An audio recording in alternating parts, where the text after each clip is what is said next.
You're listening to Flash Forward, a Defenders of the Earth retrospective. I'm your host, Patrick Cadigan. Join me as I revisit each episode of the series, breaking down the stories, characters, themes, and maybe digging just a bit into the lore that gave this series its moment in 80s animated television.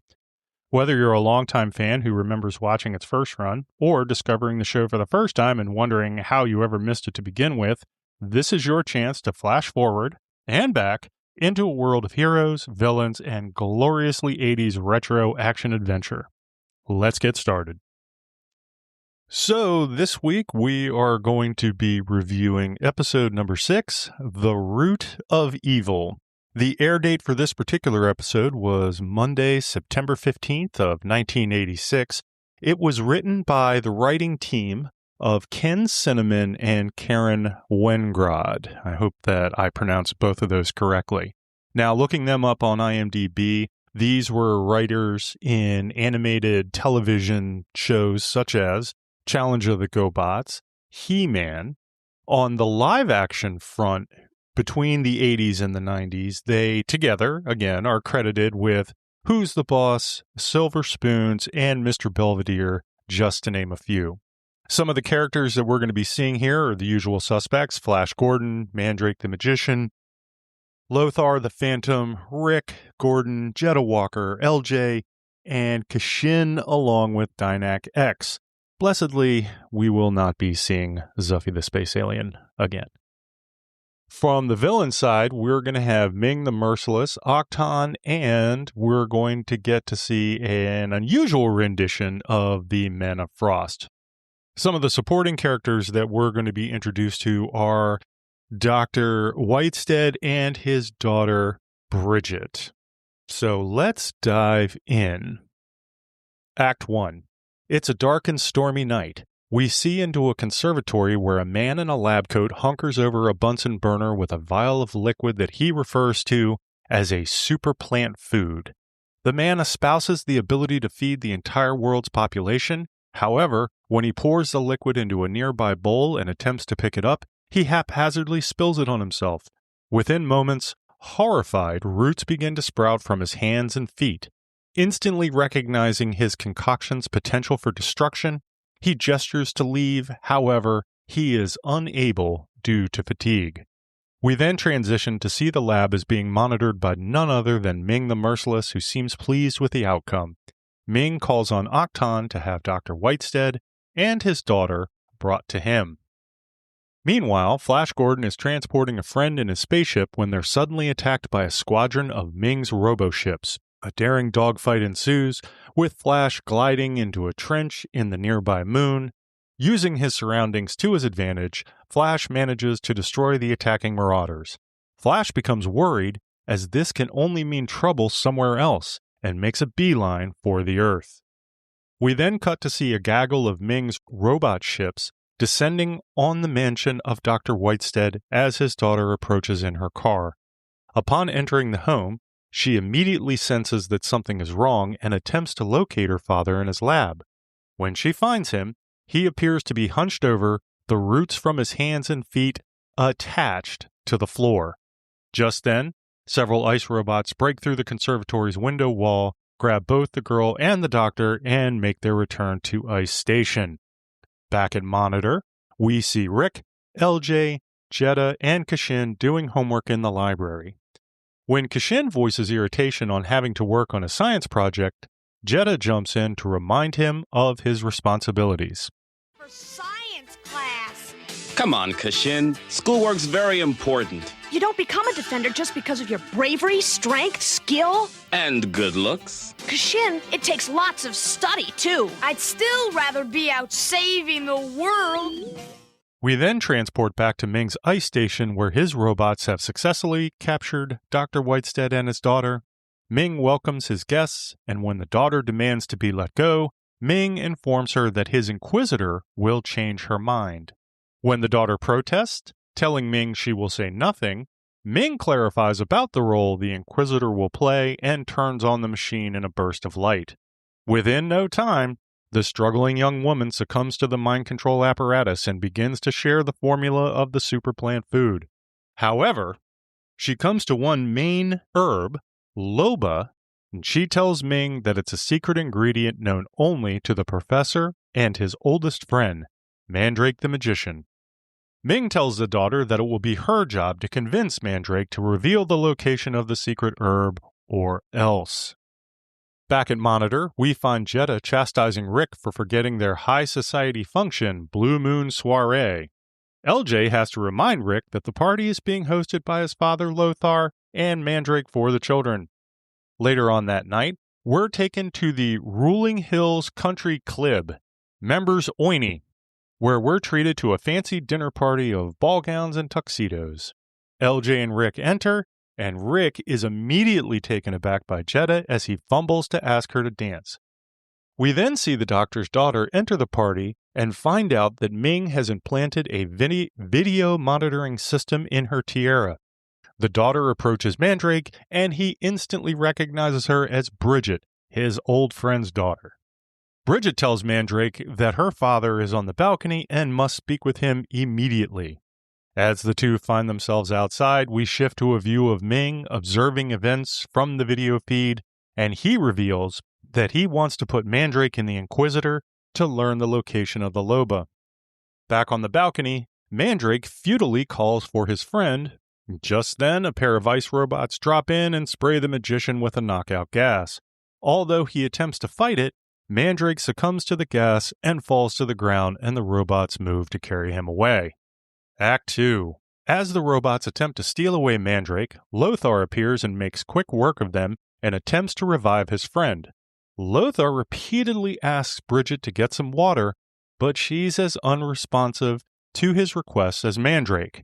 In the very next frame, a miraculously revived Mandrake tells Lothar that she is incapable of helping, and Lothar, in a seeming burst of clarity, realizes that Ming must have something to do with it, and Mandrake calls for the group to get together.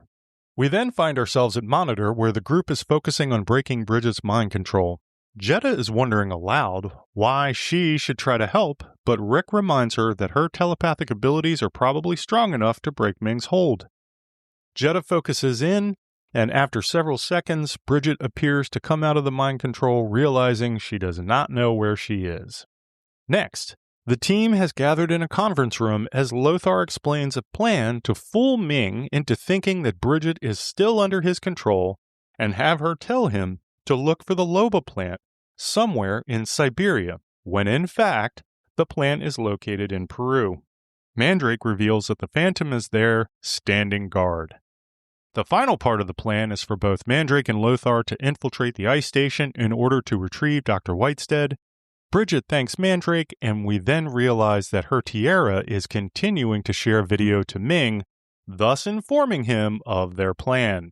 We then find the Phantom in the jungles of Peru, where he takes a call from LJ. Immediately, the call receives interference, and the Phantom turns directly around to see ice robots in a field cutting away the Loba plant. The Phantom immediately calls for the strength of 10 tigers and attacks the robots, making quick work of a few of them. However, the remaining robots were able to take off with all of the Loba plants they need. We're back at Ming's ice station base, where we see the Men of Frost mixing together a liquid in a large vat. One of the ice people tell Ming the concoction is ready and Ming wants to test it out. Ice robots bring in a prisoner, and Ming douses him with the ruby-colored plant food. Immediately, the prisoner begins to sprout roots out of his hands, arms, and eventually his body. Ming is pleased and now plans to unleash this super plant food on the world. Outside the ice station, Lothar and Mandrake intend to infiltrate the base by disguising themselves as Ming's Men of Frost. They approach the entrance to the base and tell one of the guards Ming wants to see them, and immediately the guard lets them in. In the very next sequence, we see Ming turn his back to find a disguised Lothar and Mandrake attempting to rescue Dr. Whitestead. Unfortunately, Ming can see through their disguises. Ming commands his Frostmen to fire as the two defenders duck for cover. Quickly recovering, Mandrake uses his powers to send fire at the attacking soldiers. Ming becomes enraged and tells them not to run, as it's simply an illusion of fire and not the real thing. Ming cries out that they will never be able to escape, but Mandrake warns him not to make promises he can't keep, waves his hands in a flash of light, The three disappear and the base door opens behind them. We're now back at Monitor, where the Phantom is bemoaning his inability to have stopped the ice robots, but Flash waves it off, telling his friend he did his best. Mandrake and Lothar then bring in the planted Dr. Whitestead, and Bridget is glad to see him. Lothar mentions that they almost didn't make it because Ming knew they were coming. Jetta points out that Ming also knew the location of the Loba plant. Rick interjects that means that Ming now has all he needs to replicate the super plant food formula, and that's bad news for the team. However, Rick has a plan, and it involves Dynak X. But it's risky. The AI guesses that Rick is going to want her to interface with Octon. LJ jumps in to say that Octon's compute power would fry Dynak X's microprocessor, but she retorts that she's willing to take the risk. At Ming's ice station, Octon verbalizes discomfort, but it is uncertain about what it is that's happening, and it collapses. At Monitor, Dynak X tells the team that she has interfaced with Octon, but that her presence has been detected. Rick pleads with her to disconnect with Octon, announcing its internal security is now up to full capacity. Ming asks if Dynak X was able to garner any information from it, but Octon assures his master that he was too fast for her. At Monitor, however, Dynak X tells the team that she was too fast for Octon, and that she copied the necessary information before it knew what she was doing. Using the newly extracted data, Rick informs the team about Ming's plan to blanket the planet with the plant super formula. Flash is quick to interject his own detailed plan to neutralize the threat. Father. We're not beaten yet. All we've got to do is stop Ming's robopilots from dumping Dr. Whitestead's formula in the upper atmosphere. In space, Flash is confidently flying his ship when Rick warns him that there are incoming robo-ships. As Flash prepares to engage them, he gets a message from Dynak X that his onboard lasers have malfunctioned for seemingly no reason. The team, from Monitor, watch helplessly as the robo-ships deliver the plant formula to Earth's atmosphere, and Dynak X informs the team that within 3+ hours, the Earth will be blanketed with the formula. Act 3. Back at Monitor, Flash begins to wonder aloud how Ming has managed to stay one step ahead of the team, with both Jetta and Rick pointing out systemic conveniences that have benefited Ming. All of a sudden, Jetta develops a spider sense and detects a traitor among them. This leads her to Bridget's tiara, and Jetta reveals the presence of the transmitter. Jetta is understandably pissed, but Rick is quick to defend Bridget. Then, Dynak X interjects with her analysis of the situation and tells the team that there is one way to neutralize the formula, with water. Rick seems to understand the intent and tells the team they need to add water to the atmosphere, which in turn will dilute the formula, rendering it inert.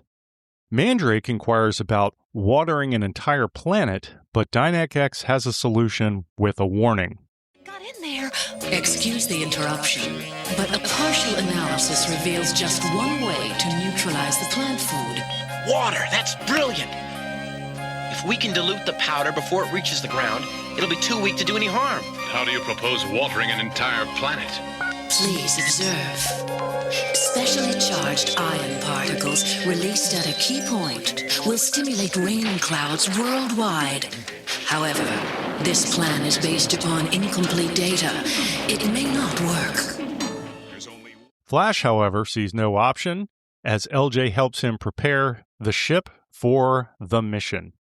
LJ reminds Flash that the ion particles must be delivered at just the right coordinates, otherwise the plan won't work.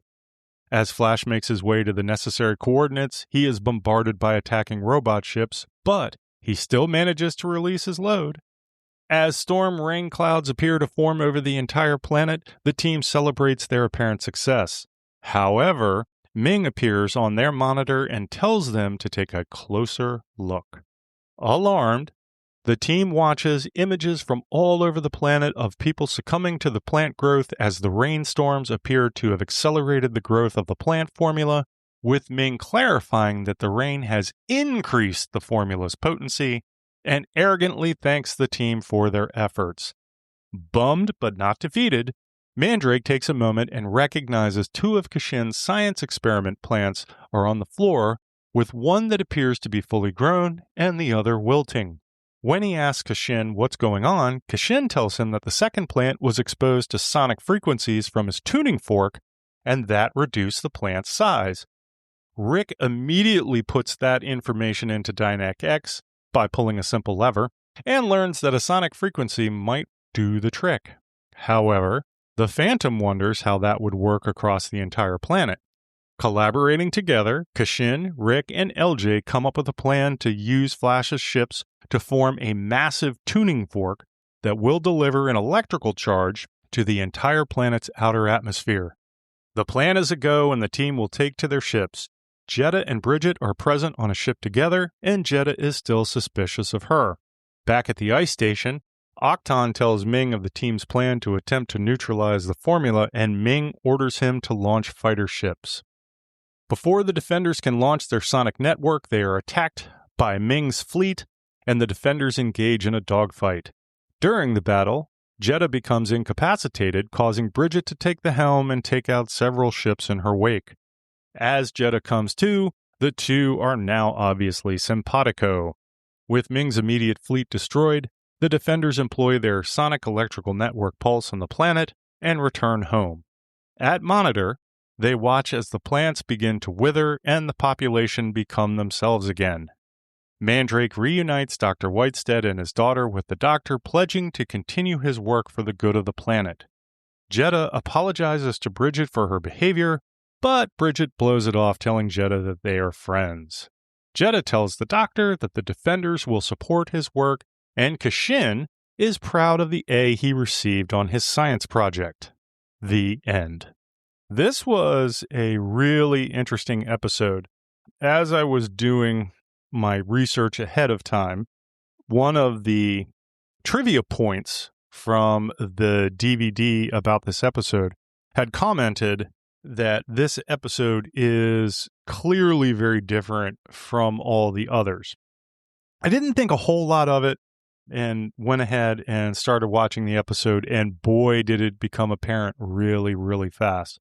I mean, first off, just doing the write-up for this episode, it is very, very densely packed. Normally, when I'm doing my write-up, it's obviously going to take a while because I'm doing it beat by beat. But with this particular episode, it's almost like I had to stop and really think about what I was writing out and the cadence that I was using, because again, it was just very densely packed. The other thing, about a quarter of the way through, there were some animation cues, some visual cues that they were using, and I just started to think, this really, based on the visual differences and the writing style, it really made me think that this was like almost playing like a pilot episode. There were these long lingering shots on characters. There were character moments that were intended to convey, the characteristics that they were out. Character models were very, very different. As an example, you had Rick, who was blonde. Jedha, instead of short dark hair, had much longer dark hair. And then Lothar's outfit, oh my God. It almost looked like he was, it reminded me of the tan outfit that Belloc wore in Indiana Jones and the Raiders of the Lost Ark at the very beginning. But then to, of course, establish that Lothar is from, the jungles of Africa or India or wherever he's from, right? They had this like leopard print belt, and it was god awful. So I was glad that they kind of changed that out. Now, again, as I'm watching this episode, I kind of started to peruse through the comments section, and sure enough, that there were more than a few people who had commented about the fact that, not only was the episode very, very different, but then a few people had jumped in and said that this was a secondary pilot. So there is out there, and it is on YouTube, I'll have the link in the show notes, there is an unaired pilot of Defenders of the Earth that, again, stylistically, there were some similarities, but the animation style was very, very different. It was much more detailed. And so that was and it was only like 8 minutes long. So that was the intro. But then they created a backdoor pilot, like a second pilot, if you will, and this was this episode, The Root of Evil. It plays funny because as you're watching the episode, I mean, everything is still there. You have all of the characters, they just look different. Monitor exists, so it's not like they hadn't introduced it yet. Oh, one of the other obviously big changes was, and I remember this from some of the commentary from the episode Escape from Mongo from the producers, that Ming in this episode is blue-skinned as opposed to green-skinned, and that was the original intent for him. And then somewhere along the line, they decided to change it, that he became more green-skinned. I like the look of the blue skin, but of course the green skin seems to make more sense to me. If he's alien, therefore he has to be green skinned. Some of the themes that they cover in this episode, one of the central themes is how technology is intended for humanitarian aid, in this case ending world hunger. However, technology of course can be weaponized.